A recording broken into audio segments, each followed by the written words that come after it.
오늘 성경 말씀은 요한복음, 이제 요한복음으로 돌아옵니다. 요한복음 1장 1절부터 18절에 있는 말씀.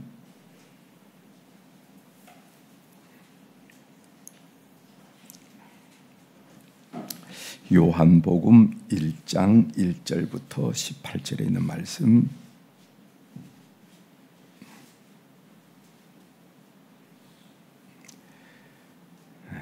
찾으셨으면 1절부터 제가 봉독해 드리겠습니다. 태초에 말씀이 계시니라. 이 말씀이 하나님과 함께 계셨으니 이 말씀은 곧 하나님이시니라. 그가 태초에 하나님과 함께 계셨고 만물이 그로 말미암아 지은 바 되었으니 지은 것이 하나도 그가 없이는 된 것이 없느니라. 그 안에 생명이 있었으니 이 생명은 사람들의 빛이라.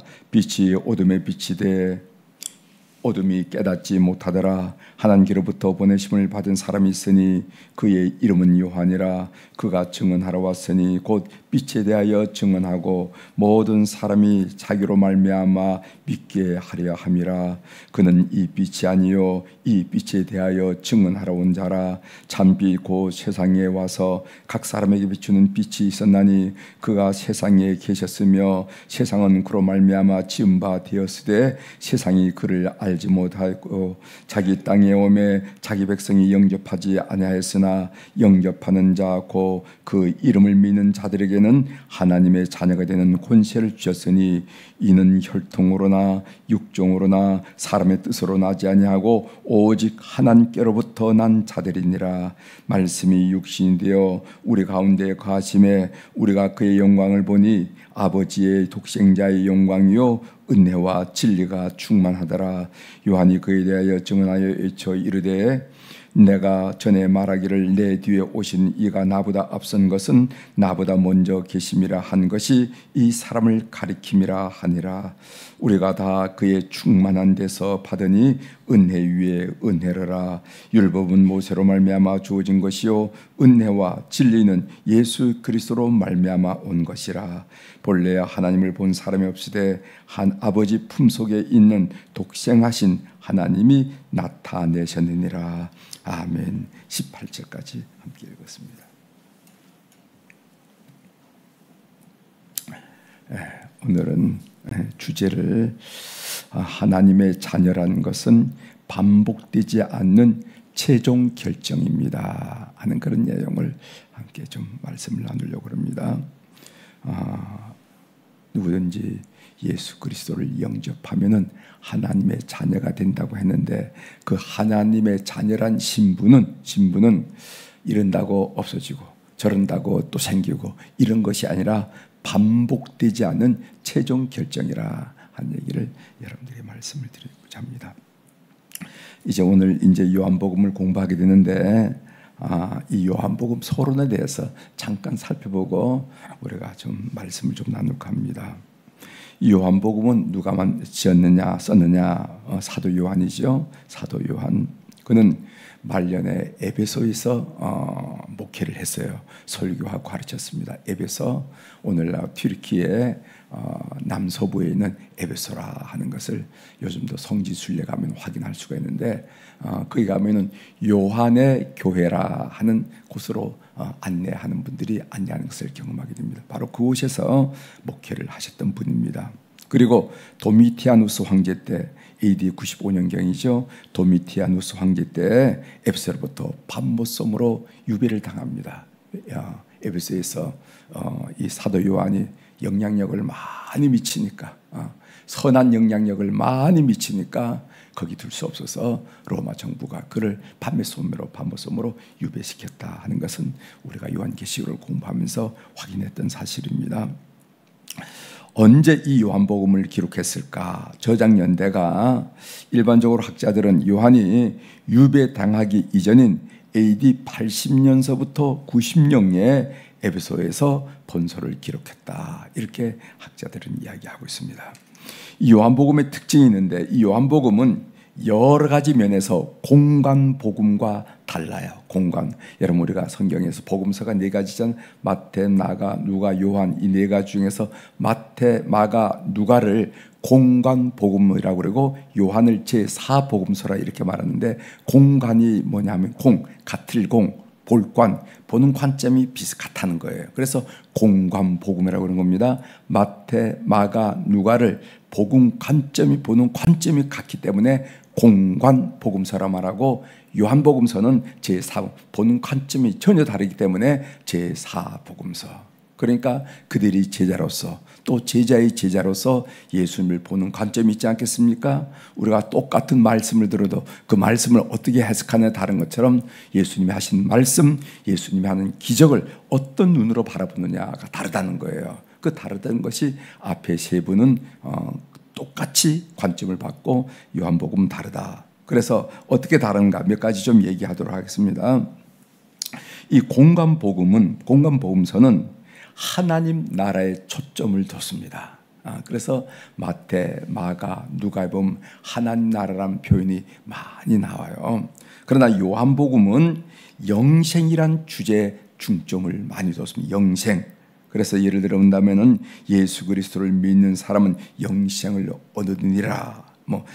요한복음 3장 15절, 16절, 36절, 6장 40절, 40절 계속 예수 그리스도를 믿는 자는 영생을 얻느니라 이렇게 말씀하셨습니다.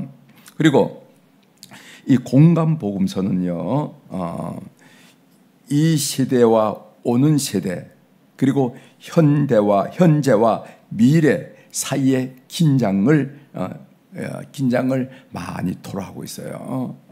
그래서 예수님이 다시 오신다 하는 그런 관점을 우리가 마태복음에서 많이 보잖아요. 그래서 이건 시간적 긴장이라 이렇게 얘기할 수 있죠.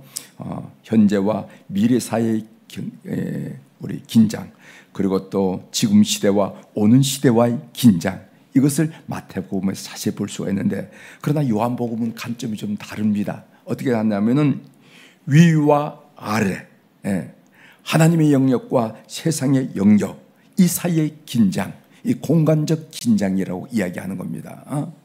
공간적. 그래서 공간 복음서는 시간적 긴장이 있다고 한다면은 요한복음은 공간적, 미래라기보다도 하나님 나라가 지금 오고 있다. 공간적으로 하는 그런 이 공간적 긴장을 설명을 많이 하고 있다 하는 것을 보게 됩니다.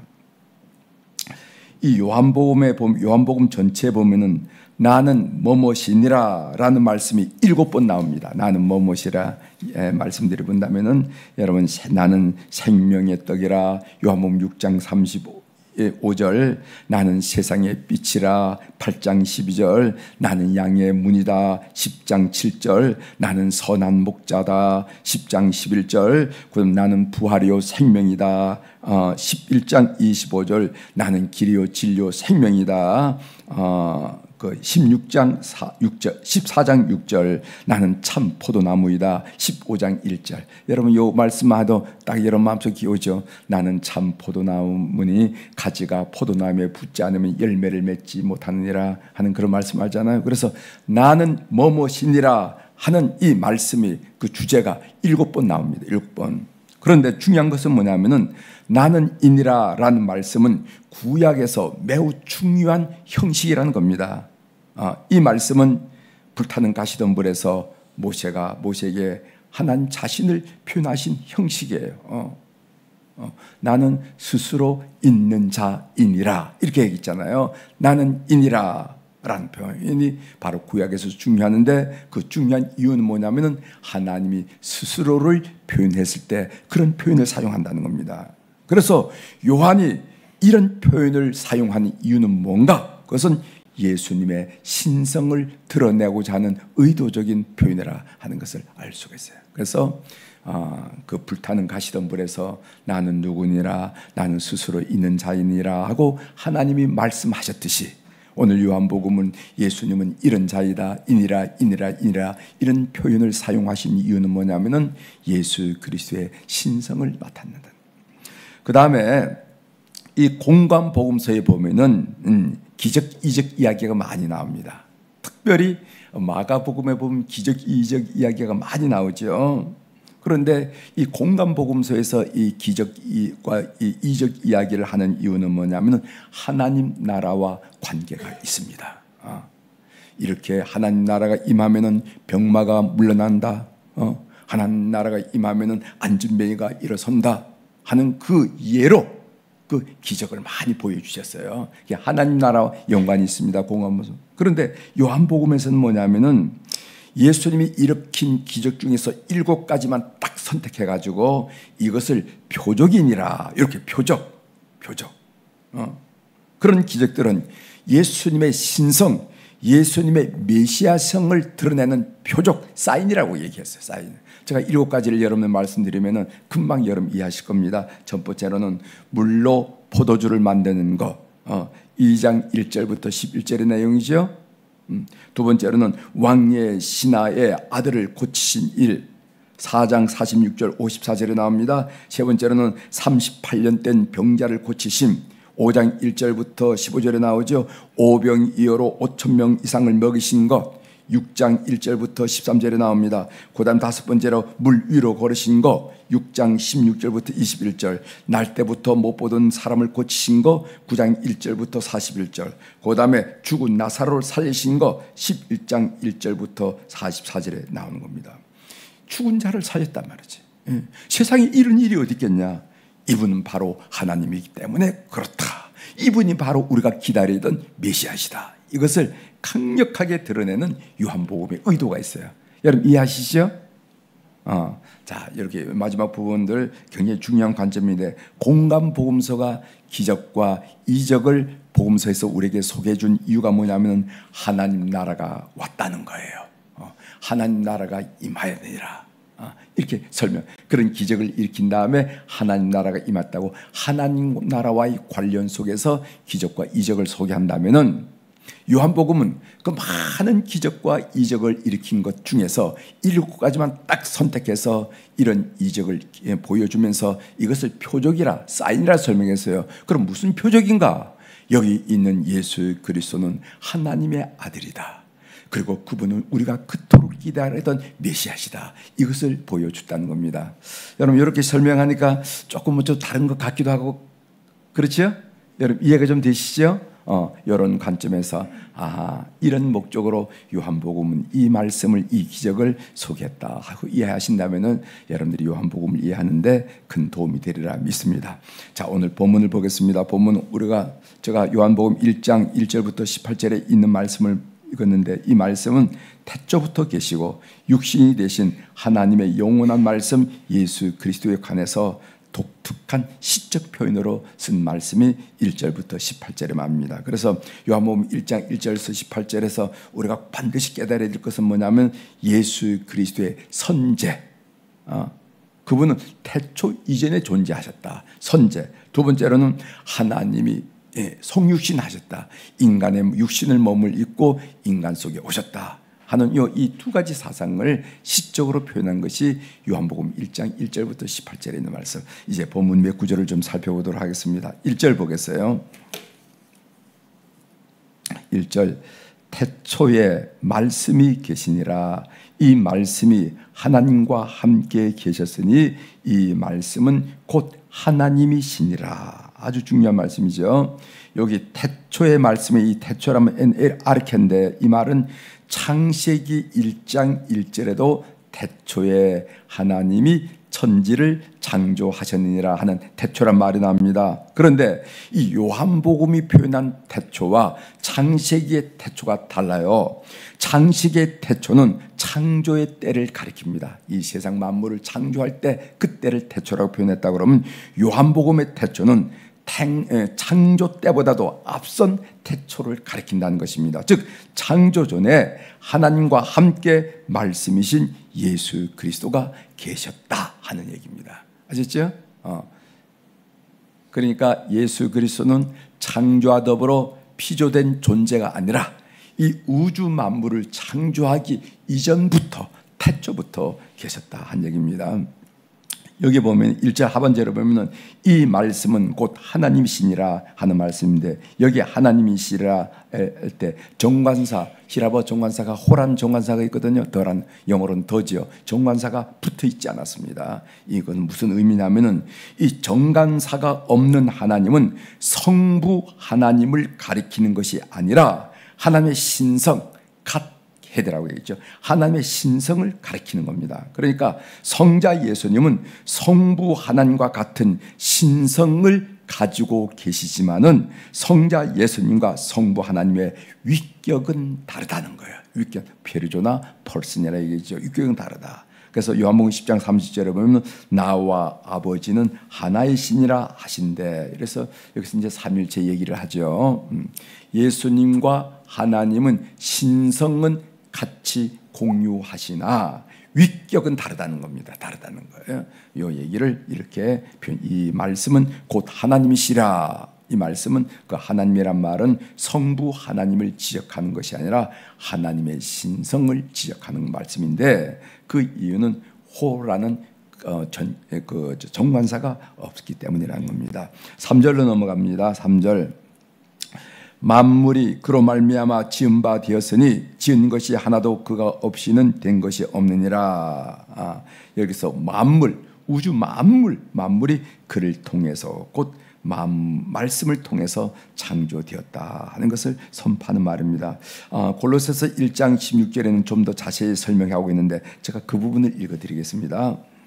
만물이 그에게서 창조되되 하늘과 땅에서 보이는 것들과 보이지 않은 것들과 혹은 왕권들이나 주권들이나 통치자들이나 권세자들이나 만물이 다 그로 말미암고 그를 위하여 창조되었다, 이렇게 얘기했어요.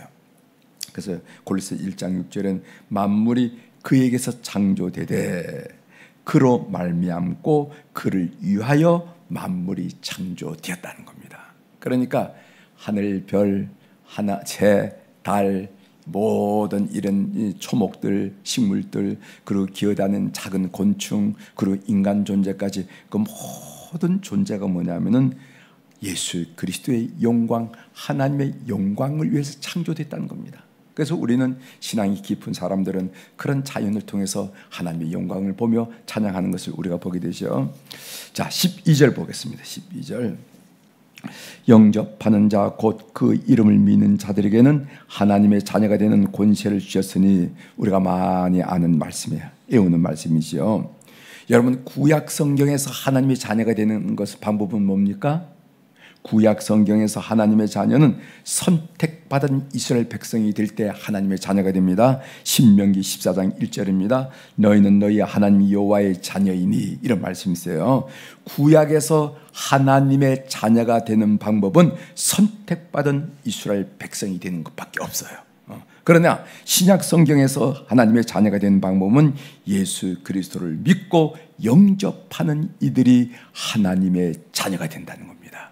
그래서 인종과 관계없이, 민족과 관계없이, 색깔과 관계없이, 언어와 관계없이 예수 그리스도를 믿고 영접하는 자들이 하나님의 자녀가 된다. 이 하나님의 자녀가 되는 과정에서 인간의 의지와 노력이 어느 정도냐 하는 것은, 어느 정도 영향을 미치냐 하는 것은 신학적인 논쟁의 거리지만은, 그러나 분명한 것은 뭐냐면은 우리가 하나님의 자녀 되는 것은 그 주체는 하나님이시고, 우리가 하나님의 자녀가 되는 일에 그 주체는 하나님이시고, 또 구원에는 하나님의 은혜가 반드시 필요하다, 은혜라 하는 것을 우리가 알 수가 있습니다. 14절 보겠습니다. 말씀이 육신이 되어 우리 가운데 거하심에 우리가 그의 영광을 보니 아버지의 독생자의 영광이요 은혜와 진리가 충만하더라, 이렇게 써요. 우리가 신약 성경에서 예수님의 성육신, 그러니까 예수님께서 인간의 몸을 입었다 하는 것을 성육신이라고 그러잖아요. 하나님께서 인간의 몸을 입었다 하는 것을 성육신, 영어로 인카네이션이라고 하는데, 성육신에 대해서 가장 분명하게 선포한 구절이 바로 이 구절입니다. 말씀이 육신이 되어 우리 가운데 거하심에. 이게 요한복음 본 관점이에요. 그러니까 말씀이 육신이 되어 우리 가운데 간다는 것을 보고 성육신이라 하는데, 이 성육신이라 하는 이 신학적 용어를 가장 분명하게 선포한 구절이 본문이라 하는 것이에요. 여기 보면은 아버지의 독생자의 영광이요 은혜와 진리가 충만하더라. 보세요. 하나님과 신성이 동일하신 예수님께서 완벽한 인간으로 성육신 되셨습니다. 그런데 그는 죄가 없으세요. 인간, 우리처럼 죄가 없다는 말이죠. 그 죄와 상관이 없는 예수님을 묘사한 단어가 바로 14절 하반절에 영광, 은혜, 진리 이렇게 얘기해요. 여러분, 우리가 예수님은 하나님이시되 우리 인간이시되 우리 인간과 달리 죄가 없으시다 고백하고 있죠. 그렇죠? 예수님은 인간이시지만은 우리와 같은 죄가 없으시다. 죄가 없기 때문에 우리를 위해서 제물이 될 수가 있는 겁니다. 속죄 제물이 될 수 있는 거 아니겠습니까? 그런데 우리 인간과 같이 죄가 없습니다 라고 요한복음이 밝힌 언어가 뭐냐면은, 죄와 상관이 없는 예수님을 밝힌 묘사한 언어가 뭐냐면 영광, 은혜, 진리라는 거. 은혜, 진리. 그 다음에 17절 보겠습니다.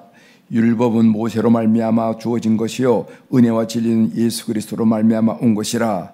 예수님의 오심을 율법과 비교하고 있습니다. 즉 예수님이 오심으로써 율법의 한시적인 역할, 몽학선생이라고 그러죠. 한시적 역할은 끝나고 은혜와 진리의 시대가 열렸다는 겁니다. 그래서 신약 시대를 은혜 시대라고 얘기하죠. 은혜 시대라고 하죠. 그 전을 율법의 시대라고 한다면 그 한시적 율법의 시대가 끝나고 이제 예수 그리스도로 말미암아 진리와 은혜, 은혜와 진리의 시대가 전개됐다는 겁니다. 그래서 율법이 이루지 못한 일을 성육신 하신 예수 그리스도가 온전히 완전히 이루셨다. 이것을 우리는 은혜라고 고백하고 그 예수 그리스도를 믿어야만 구원을 얻는다 하고 오늘 또 선포한다는 것을 여러분 기억하시길 바랍니다. 하나님의 음성 듣기로 한 말씀 드리고 마치도록 합니다. 우리는 하나님의 자녀가 됐습니다. 하나님의 자녀. 요한복음 1장 12절 영접하는 자 곧 그 이름을 믿는 자들에게는 하나님의 자녀가 되는 권세를 주셨으니, 이 일이 얼마나 놀라운 일인지 몰라요. 자녀이면 상속받는 거 아니겠습니까? 천국을 상속받는 거 아니겠어요? 그런데 오늘 특별히 이 자녀의 특권 중에서 기도의 특권을 여러분들의 말씀을 드리려고 합니다. 기도의 특권. 자녀가 갖는 특권이 너무너무 많고 놀라워요. 엄청나요. 그런데 우리 자녀들은 특별히 기도의 특권이 있습니다. 기도의 특권. 기도가 특권입니다. 아시죠? 네. 생명의 삶에 나오는 이야기인데요. 이건 아마 미국 목사님의 이야기인 것 같아요. 그 얘기 여러분 소개해드리겠습니다. 우리 교회에는 동남아의 한 나라에서 여러 명의 아이를 입양한 가정이 있다. 그런데 그 엄마는 늘 이런 하소연을 한다는 겁니다. 5세 입양아가 있는데 이 입양아는요, 필요한 것을 엄마, 아빠 달라고 말하지 않고 항상 이 아이가 눈치를 보거나 훔치거나 거짓말을 쓰거나 억지를 써서 원하는 것을 얻으려고 하는 일에 대해서 이 입양한 그 양부모님 마음이 아프다는 것, 마음이 아프다는 것. 예. 가슴이 찢어져요. 자신의 가족들로부터 사랑받는 존재라고 스스로 여기지 않고 여전히 자기 자신의 힘으로 살아가야 할 고아처럼, 그 입양을 어디서 받았냐면 이 고아원 같은 데서 이렇게 이제 입양을 받는 거 아니겠습니까? 입양을 받는데 이 아이 의식은 고아원에 있던 의식으로 완전히 사로잡혀 있기 때문에 그 가족들로부터 이거 주세요, 저거 주세요, 엄마 이거 주세요, 아빠 이거 주세요, 다 줄 건데 그게 안 되고 항상 눈치를 보고 뭘 훔치고, 왜 훔쳤냐 그러면 거짓말하고 이러더라는 겁니다. 그러니까 그 양부부가 늘 마음이 아파가지고 저 정신세계를 어떻게 좀 회복할까, 저 마음을 어떻게 회복할까 고민했던 내용입니다. 우리는 하나님의 자녀지요. 이것은 번복되지 않은 최종 결정이에요. 따라서 우리가 두려움과 불안감을 안고 하나님께 나아가거나 그분의 팔을 비틀어서 억지로 원하는 것을 얻으려고 할 필요가 없다는 겁니다.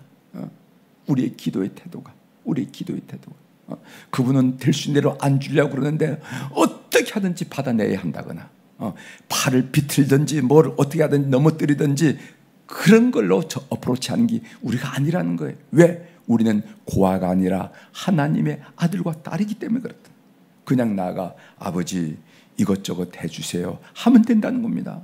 그래서 이 아이가 이것이 필요하구나, 이 딸에게 이것이 필요하다 그러면 아버지가 주는 거예요. 아버지 우리가 주듯이, 주듯이, 아니 주고 싶어 하듯이, 이런 믿음으로 하나님 앞에 언제든지 담대해 나갈 특권이 그리스도인들, 그래 하나님의 아들과 딸들에게 주어졌다 하는 것을 믿는 이 새벽이 되길 바랍니다. 그래서 우리는 뭐 기도라는 건 안 주려고 하는 거, 억지로 빼앗으려고 하는 게 아니라 하나님의 팔을 어떻게든 비틀어가지고 내놓지 않으면 꼼짝 못하도록 하는 게 아니라 우리를 너무도 잘 아신 하나님께, 하나님 이것도 필요합니다, 이것도 힘들어요, 이것도 억울해요 할 때 하나님이 들어주신 하나님의 것을 믿는 여러분 되기를 주의 이름으로 축원합니다. 기도하시겠습니다. 하나님 아버지, 우리가 요한복음을 공부하면서 그 묵직하고 엄청난 그 요한복음의 말씀을 우리가 묵상하면서 처음부터 마음에 큰 감동이 되는 것을 우리가 느낍니다. 이 새벽 기도에 나온 우리 교우들이 요한복음을 묵상하면서 큰 은혜와 큰 감동 안에 거할 수 있도록 은총을 베풀어 주옵소서. 특별히 오늘 영접하는 자, 곧 그 이름을 믿는 자들에게는 하나님의 자녀가 되는 권세를 주셨다 했는데 그 자녀의 권세가 얼마나 많이 있습니까? 자녀면 상속자라고 해서 우리가 천국에 가는 그런 그 당연한 권리도 우리가 부여받을 뿐만 아니라 우리가 이 땅에 살면서 부족하고 억울하고 왜곡되고 답답한 일에 대해서 하나님께 기도하는 특권도 엄청난 특권임을 우리가 오늘 또 확인하게 도와주시오니 감사합니다. 우리가 아버지 앞에 나가듯이, 우리가 어머니 앞에 나가듯이, 사랑하는 어른들 앞에 나가듯이 자유함을 가지고 하나님께 간구하면서 하나님으로부터 위로 내리시는 사랑과 지혜와 권능과 그리고 제공하심과 은혜를 경험하면서 승리하는 우리 교우들이 다 될 수 있도록 은총을 베풀어 주옵소서. 오늘 또 우리 사랑 교우들이 주님 앞에 1000번째 헌금을 올려드렸습니다. 솔로몬이 왕으로 등극했을 때 그는 앞뒤 좌우를 분별하지 못하고 앞뒤 좌우에는 공고하고 견고하게 그 사람의 인적 장애가 있다는 것을 알고 그는 그 문제를 해결하기 위하여 하나님을 찾았다는 것을 우리가 기본 산당 사건을 통해서 알게 됩니다. 하나님, 솔로몬의 본을 받아서 이렇게 1000번째 헌금을 통하여 하나님께로 가까이 나가는 온 교우들의 믿음을 기쁘게 여겨주시고 그리고 하나님의 놀라운 은혜를 삶을 통해서 늘 경험하도록 역사하여 주시옵소서. 솔로몬의 하나님이 저들의 하나님이 되셔서 늘 간섭하시고 늘 이끄시고 늘 격려하시고 늘 용기 주시고 늘 담대함을 주시고 늘 비전 주시는 그 하나님을 날마다 경험하는 우리 교우들이 될 수 있도록 은혜를 베풀어 주옵소서. 하나님 아버지, 이제 1월 6일, 7일, 8일 이 3일 동안에 저희들이 새해를 맞이하여서 풍성회를 갖고자 저희들이 준비하고 기도하는 가운데 싸우니 주님 이 은혜의 자리를 축복하여 주시옵소서. 성령 충만하게 하시고 하늘문을 활짝 열으셔서 우리 성도들이 1년 365일 살 때 필요한 은혜와 진리의 말씀으로 충만케 하여 주셔서 참 복된 은혜로 새해를 시작할 수 있도록 온 교우들을 축복하여 주옵소서. 하나님이 선물로 주신 365일을 우리가 받되 하나님 아버지, 우리가 무엇으로 이 사회를 살아야 될 것인가, 그 무엇보다도 하나님의 능력, 하나님의 은혜가 가장 소중한 줄 알아 신년 벽두에 이렇게 부흥회를 저희들이 준비해 싸우니 이 일 위에 주님 역사하여 주시옵소서. 그래서 우리 영혼과 우리 심령을 흔들어 주시고 우리 가정을 흔들어 주셔서 생명의 역사가 일어나는 것을 우리가 경험하도록 도와주시옵소서. 오늘 또 하늘의 주권과 땅의 주권을 가진 우리 주님의 권세에 있는 이름으로 이 새벽에 넉넉하게 담대하게 선포합니다. 내 영혼이 잘된 같이 범사가 잘되고 강건한 축복을 우리 모든 교우들이 누리게 도와 주시옵소서. 감사드리며 예수님의 이름으로 기도 올려옵나이다. 아멘. 하늘에 계신 우리 아버지여, 이름이 거룩히 여김을 받으시오며 나라가 임하시오며 뜻이 하늘에서 이루어진 것 같이 땅에서도 이루어지이다. 오늘 우리에게 일용할 양식을 주시옵고 우리가 우리에게 죄진 자를 사하여 준 것 같이 우리 죄를 사하여 주시옵고 우리를 시험에 들게 하지 마시옵고 다만 악에서 구하시옵소서. 나라와 권세와 영광이 아버지께 영원히 있사옵나이다. 아멘.